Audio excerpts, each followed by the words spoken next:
Yang pertama, ya, asalnya tidak boleh menceritakan dosa yang pernah kita perbuat di masa yang lalu.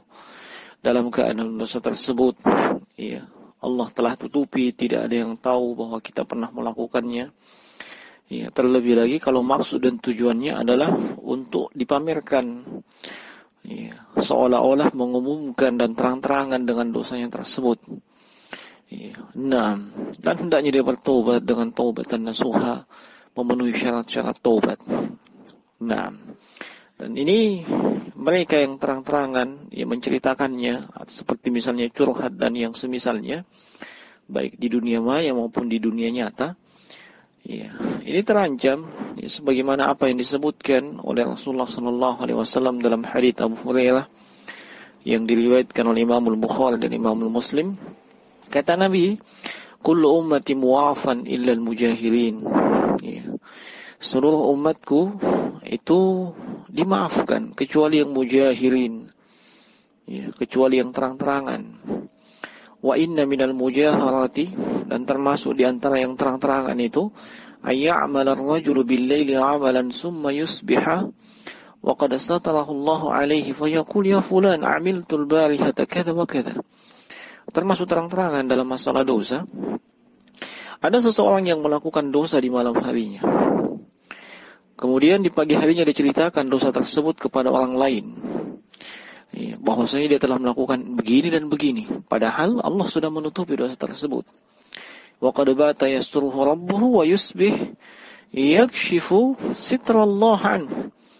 Ya, di malam harinya ketika dia melakukan dosa tersebut, Allah menutupi dosa tersebut. Tidak ada yang tahu kecuali hanya dia dengan Allah.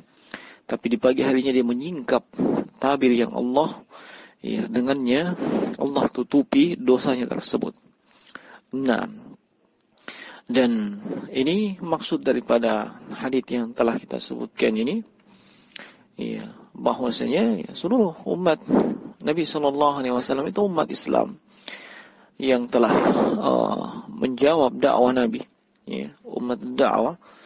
Ya, ketika melakukan dosa dan dia menyembunyikan dosanya, tidak diceritakan karena takut ataupun malu, maka ini diharapkan baginya pemaafan dari Allah Subhanahu wa taala serta ampunan pada hari kiamat nantinya.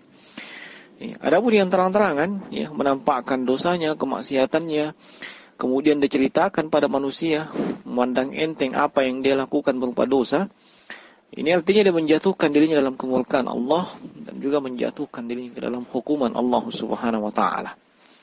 Nah, ini asalnya. Kemudian yang kedua, boleh menceritakan sebuah dosa menceritakan dosa yang pernah kita perbuat, walaupun itu adalah dosa besar, ya, dengan alasan yang dibenarkan, ya, atau dengan alasan yang benar.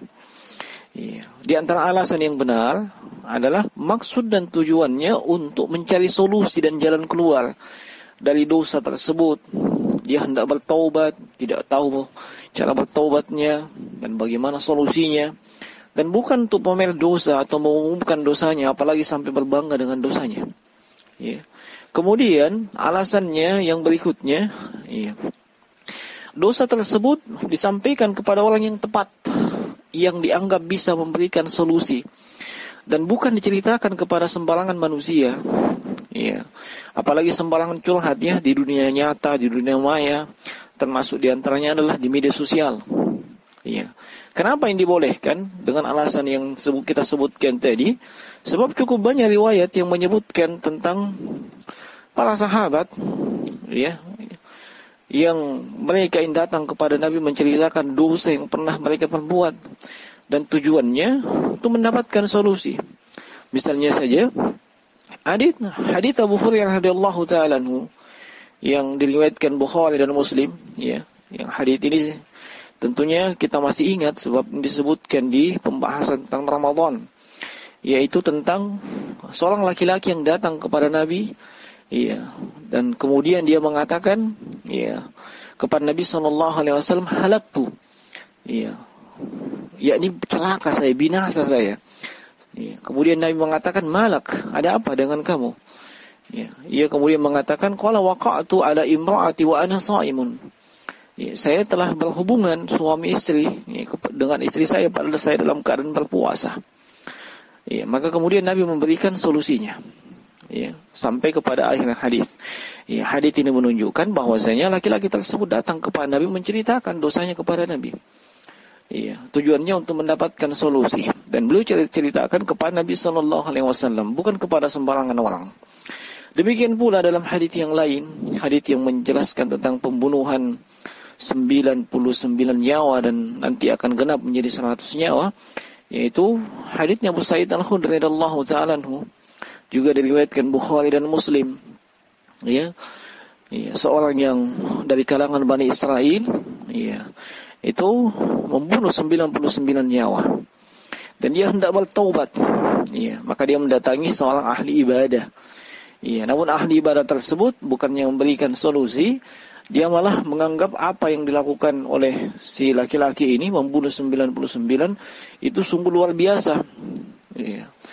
Dan ahli ibadah itu tidak memberikan solusi. Bahkan ya tidak memberikan jalan untuk bertobat. Akhirnya dia pun dibunuh oleh laki-laki tersebut sehingga genap menjadi 100. Nah, sampai kemudian laki-laki tersebut bertemu dengan seorang rahib atau ahli ilmu yang kemudian memberikan solusi untuk dia bertaubat. Nah, termasuk juga dalam hal ini adalah asbabun nuzul ya. Firman Allah dalam surah Hud, ya.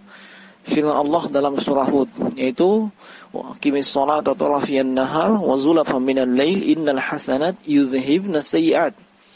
Dan kerjakan salat pada kedua ujung siang, itu pagi dan petang, dan pada bagian permulaan malam. Innal hasanat yudhhibna sayyi'at. Perbuatan-perbuatan baik itu akan menghapus kesalahan-kesalahan atau perbuatan yang jelek. Nah, Al-Imamul Bukhari itu menyebutkan bahwasanya asbabun nuzul ayat ini sebagaimana datang riwayat dari Abdullah bin Mas'ud radhiyallahu ta'ala anhu, yaitu tentang seorang laki-laki yang mencium seorang wanita. Lalu dia datang kepada Nabi sallallahu alaihi wasallam memberitakan atau menyampaikan kepada Nabi perbuatannya itu, ya. Dosa yang dia lakukan yaitu mencium seorang wanita.